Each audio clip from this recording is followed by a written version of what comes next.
Labaran duniya. Labaru da dumi su babu ɓangaranci cikin gida da ƙasashen waje.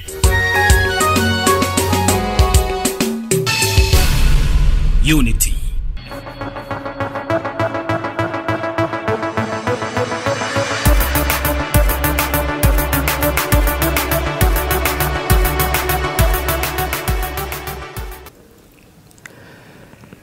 Assalamu alaikum masu kallon tashar Unity TV, barkamu da wannan lokaci da muka saba kawo muku labaran duniya. Da farko ga muhimman kanunsu. Kotun koli ta yi watsi da karar APM ta kuma jingine karar Atiku da jam'iyyar Labour Party domin nazari. 'Yan kasuwa sun koka game da halin da fitacciyar kasuwar Terminus ke ciki a inda ta zama wani bigire na zubar da shara a Jos. A labarin ƙetare kuwa, Rasha da Iran sun kulla alaƙar ƙarfafa ƙarfin soji. Sai kuma a fagen wasanni inda Tottenham ta ƙwace jan ragamar teburin gasar Premier Ingila bayan doke Fulham da ci 2-0.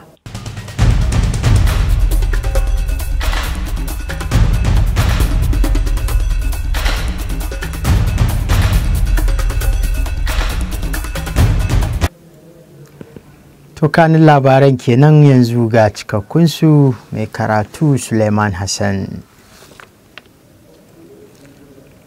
Kotun kolin Najeriya ta yi watsi da karar da jam'iyyar APM wato ta shigar bisa bukatar jam'iyyar tare da jingine karar da Atiku Abubakar da jam'iyyar shi ta PDP da Labour Party suka shigar kan hukuncin da kotun sauraron kararrakin zaben shugaban ƙasa ta yanke, wadda ya tabbatar da nasarar Bola Tinubu a zaben watan Fabrairu don yin nazari kafin ta yi zaman zartar da hukunci nan gaba. Kotun kolin ta kuma saurari muhawara daga lauyoyi zuwa ga jam'iyyu kan buƙatar da ɗan takarar jam'iyyar PDP Alhaji Atiku Abubakar ya gabatar na kawo sabbin shaidu kan takardun da ake zargin na jabu ne da shugaba Tinubu ya gabatarwa hukumar INEC a yayin mika takardun neman takara. Lauyan Atiku Abubakar Mr. Chris Uche ya buƙaci kotun da ta amince da buƙatar su ta kuma ba da damar ɗaukaka ƙara, ta amince da dukkan buƙatun da suke nema sannan ta soke takarar Tinubu. Gwamnatin tarayyar Najeriya ta yi gagarumar nasara a kotun Ingila wajen sa kotun ta jingine umarnin biyan wani kamfanin ƙasashen ƙetare diyyar naira dala biliyan 11 saboda soke kwangilar da aka bashi ta samar da iskar gas.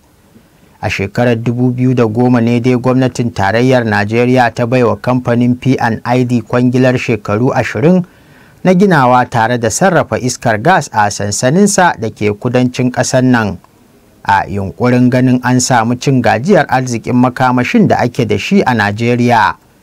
Daga bisani Najeriya ta nuna rashin gamsuwarta da aikin kamfanin, abin da ya sa ta sanar da soke kwangilar, kuma nan take kamfanin ya ruga zuwa wata kotun London a shekarar 2017 domin nema a bi masa kadi. Kotun da ke birnin London ta ba da umarnin cewa Najeriya ta biya kamfanin P&ID dala biliyan 6 da miliyan 600 a matsayin asarar da ya yi na ribar aikin, yayin da kuɗin ruwan da ya yi ta ƙaruwa kuma ya sa adadin kuɗin da za a biya kamfanin ya tashi zuwa sama da dala biliyan 11.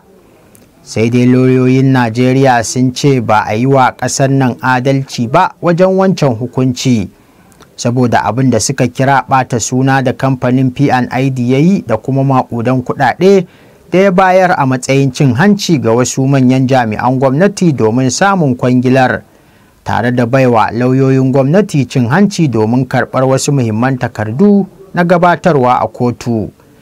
Alƙalin kotun Robin Knowles ya jingine hukuncin biyan kamfanin P&ID diyyar dala biliyan 11 tare da baiwa Najeriya damar ƙalubalantar hukuncin da aka yi a baya lokacin gabatar da nashi hukuncin a ranar Litinin, yayin da ya tabbatar da cewa an samar da wannan kwangila da ake takaddama a kai ne ta haramtacciyar hanya da ta saba wa manufofin jama'a.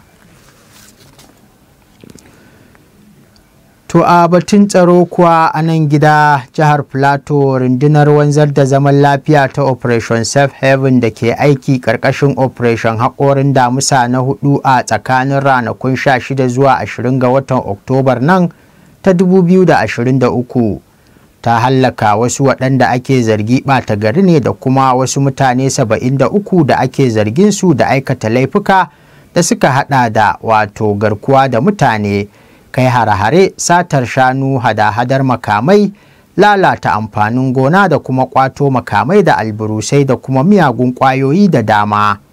Mai magana da yawon rundunar Captain Oya James ne ya bayyana hakan cikin wata sanarwa da ya aike wa tashar Unity TV da rediyo a garin Jos babban birnin jihar Plateau a ranar Litinin.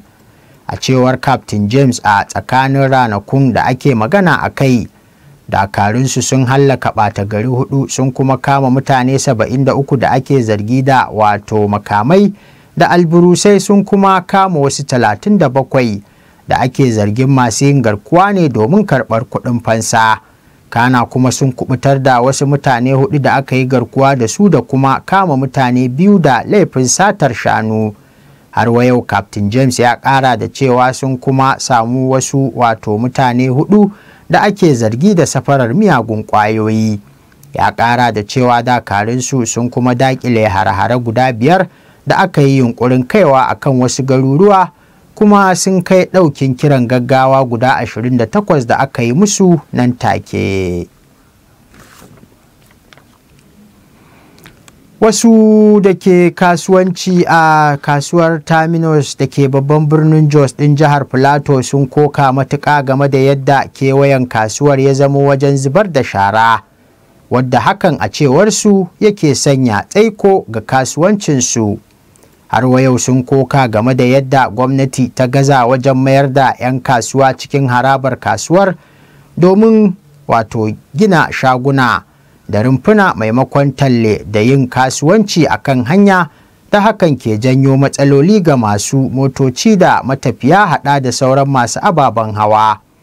Wakilinmu Bashir Musa ya haɗa mana rahoto kan wannan batu. Kusan shekaru 10 kenan bayan da aka yi amfani da ababen fashewa wajen ruguza kasuwar Terminus da zimmar sharewa tare da kafa harsashi da ma gina sabuwar kasuwa daga baya. Kafin halin da kasuwar take ciki a yanzu dai, ana yi wa kasuwar Terminus kallon kasuwa mafi girma a yankin nahiyar Afirka ta Yamma. Bugu da ƙari ita ce ta gaba wajen samar wa gwamnatin jihar Plateau kuɗaɗen shiga. Wasu 'yan kasuwa da suka zanta da tashar Unity Radio da talabijin sun nuna rashin jin daɗinsu musamman game da yanayin tsaftar wajen, wanda hakan ya sanya tsaiko game da harkokin kasuwanci a wajen. Wata mai sayar da abinci a wajen mai suna Lovett Geoffrey ta ce mutane suna ƙin saya daga wajensu saboda shara da rashin kyan tsaftan wajen a ido. Kaman ga munan wurin sadda abinci ka ganshi haka ba kyau. Ya kamata wuri ya yi haske don wurin abinci ne, amma wurin ya zama kamar wurin bola. Ana zubar a kwashe shara daga wani wuri a zubar da shi a cikin kasuwa, ai bai yi ba. Ya kamata a mai da wurin nan kasuwa ne, kuma a ce main market a bar shi haka bai yi daidai ba. Ya kamata su yi mana kokari su don taimake mu don mu dinga samu su masu samu. Har wa yau wani mai suna Hassan Musa Hudu da yake sayar da kayan gwanjo ya ce abin haushi ne yadda mutane ke zubar da shara babu tsari a kasuwar. Domin ga duba gefe-gefen shagunan, za ga ko mutum ne zo wuce haka fitsari ya kama shi zai shiga bayan shagunan mai fitsari, ga zarni ga abubuwa dai abun ba daɗi ba tsari gaskiya. Kuma mafi abu dai ya iya mana dai na taimako shine ko da remusab ne dai su kawo, ya zama sun kawo wani abu dai wanda yana cikin kasuwa, in ma za a dinga dumping din abubuwa na da a dinga sawa. Da ayyana dokar ta ɓaci da gwamnati mai ci ta barista Caleb Mutfwang ta yi akan tsaftar muhalli a birnin Jos da Bukuru, mutum zai iya sakankancewa ya ce kawo yanzu gwamnati bata kai idanunta kasuwar ba, balle ma ta yi batun sake gina ta, duk da ɗimbin kiraye-kiraye da jama'a ke yi game da hakan. Daga cikin garin Jos, Bashir Musa, tashar Unity Radio da talabijin. To daga birnin Jos in jihar Plateau bari mu tafi jihar Gombe, inda rundunar tsaron al'umma ta Civil Defense ko kuma NSCDC a turance a takaice ta ce ta kama akalla mutane 76 da ake zargi da yunkurin yin auren jinsi a jihar Gombe. Mai magana da yawun rundunar reshen jihar Gombe SC Buhari Sa'ad ne ya bayyana hakan a ranar Lahadi, inda ya ce sun samu nasarar kama matasan ne bayan sun samu bayanan sirri cewa suna shirin wani biki na zagayowar ranar haihuwa da kuma auren jinsi. Sa'ad ya shaida wa manema labarai cewa cikin mutane 76 da ake zargi 59 maza ne, inda 21 daga cikinsu suka tabbatar da cewa su 'yan luwaɗi ne, sai kuma akwai mata 17 waɗanda aka kama a wurin. Ya ce da zarar an kammala bincike za a gurfanar da waɗanda ake zargin a gaban kotu. Ma'aikatan majalisun dokokin jihohi da ke faɗin tarayyar Najeriya sun yi barazanar fara yajin aiki daga ranar Laraba. Ƙungiyar ma'aikatan majalisun dokokin jihohin Najeriya, wato PASAN a turance a takaice, ta ce za ta tsinduma yajin aikin ne saboda ƙin baiwa majalisu 'yancin gudanar da kuɗaɗensu da gwamnoni suka yi. Cikin wani saƙo da ƙungiyar ta aike wa shugaban ƙungiyar gwamnonin Najeriya NGF da hukumar tsaro ta DSS da kuma ƙungiyar shugabannin majalisun dokoki kan tafiya yajin aikin, ƙungiyar ta sanar da cewa mambobinta za su daina aiki su kuma rufe ofisoshinsu har sai gwamnatoci ko gwamnoni sun gaggauta baiwa majalisun 'yancin gudanar da kuɗaɗensu. Sakatare janar na kungiyar tafasan Agugbegbe Ugochi Happiness ta ce wajibi ne gwamnoni su baiwa majalisun jihohi 'yancin cin gashin kansu da gudanar da kuɗaɗe kamar yadda kundin tsarin mulkin Najeriya ya tanada. Ta bayyana cewa za su shiga yajin aikin ne bayan cikar mako guda da suka ƙara a bisa wa'adin mako 3 da suka fara baiwa gwamnoni na yin abin da ya dace, wadda ya ƙare tun a ranar 18 ga watan Satumba da ya gabata na shekarar nan ta 2023. To daga batun barazanar tafiya yajin aikin ma'aikatan majalisun dokokin jihohi, a labarin ƙetare kuwa ƙasashen Rasha da Iran sun sake ƙarfafa alaƙa da ke tsakaninsu da nufin haɗa kai wajen ƙarfafa ƙarfin soji da harkokin tsaro, a cewar ma'aikatar harkokin wajen Rasha. Ministan harkokin wajen Rasha Sergei Lavrov, wadda ya wakilci shugaba Vladimir Putin a ziyarar da ya kai Iran, ya yi doguwar ganawa da shugaban ƙasar Ibrahim Raisi, inda yake cewa ƙasashen biyu sun gano yadda suke da alaƙa a manufofi kuma sun gamsu za su yi aiki tare. A nata ɓangaren ma'aikatar harkokin wajen Iran ta bakin minista Hussein Amir Abdullahian ta ce shugabannin biyu sun kuma gana kan yadda za su ƙarfafa alaƙar makamashi da shige da ficen kayayyaki don haɓaka tattalin arzikinsu. Wannan ganawa dai na zuwa ne bayan ziyarar da Lavrov na Rasha ya kai ƙasashen China da Koriya a daidai lokacin da tashin hankali ke daɗa girmama a gabas ta tsakiya. To a wani labarin ƙetaren na daban kuwa, Hamas ta sako wasu dattawan mata 'yan Isra'ila biyu a ranar Litinin yayin da Isra'ilar ke ci gaba da lugudan wuta a yankin Gaza. Hakan na faruwa ne yayin da a gefe guda Amurka ke nuna damuwa kan yiwuwar yaɗuwar rikicin na Isra'ila da Hamas a yankin gabas ta tsakiya. Cikin wata sanarwa da ta fitar, Hamas ta ce ta saki matan ne a mataki na jin ƙai, inda ƙungiyar bada agaji ta Red Cross ta ce ta fitar da matan biyu, ɗaya mai shekaru 85 ɗaya kuma mai shekaru 79 daga yankin na Gaza a ranar Litinin. A ranar Juma'ar da ta gabata ne mayakan na Hamas suka fara sakin 'ya'yan Isra'ila biyu, wata mata da ɗiyarta.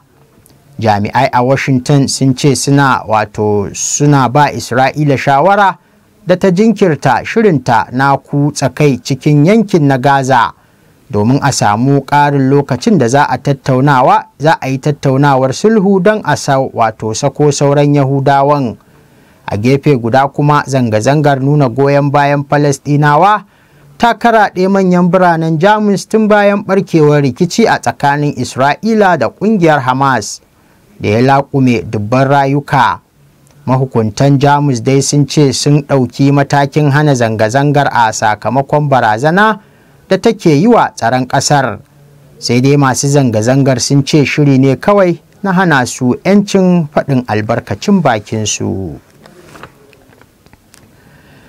To a fannin labarin wasanni kuwa, hukumar kula da ƙwallon ƙafa ta Najeriya ta sanar da ranar 20 ga watan Janairun shekara mai kamawa a matsayin ranar da za a fara gasar cin kofin Federation na baɗi da ya ƙunshi karawa a tsakanin ƙungiyoyin jihohin ƙasar nan 36 na ɓangaren maza da mata. A talatar nan ne za a fara yi wa ƙungiyoyin jihohin da ke sha'awar shiga gasar rijista a babban birnin tarayya Abuja. Hukumar ta sanar da Naira 150,000 a matsayin kuɗin rijistar ƙungiyar maza da kuma Naira 100,000 a matsayin rijistar ƙungiyar mata.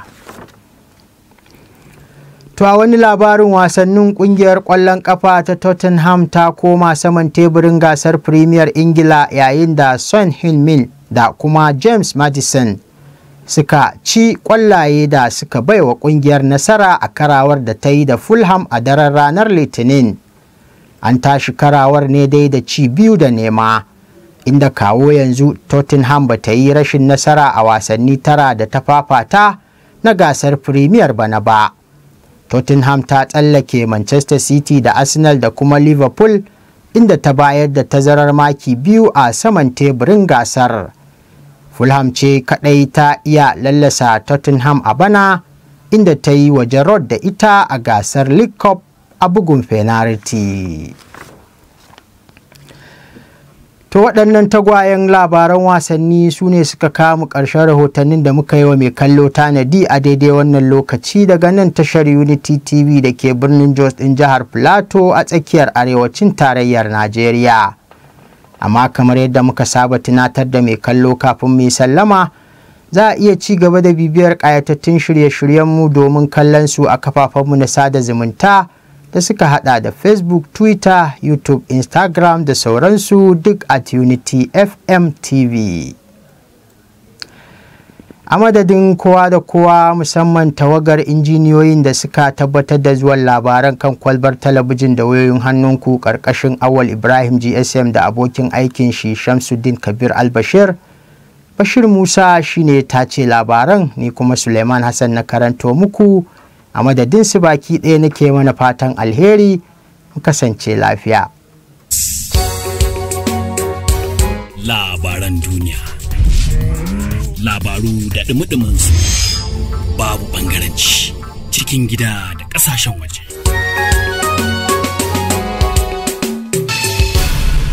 Unity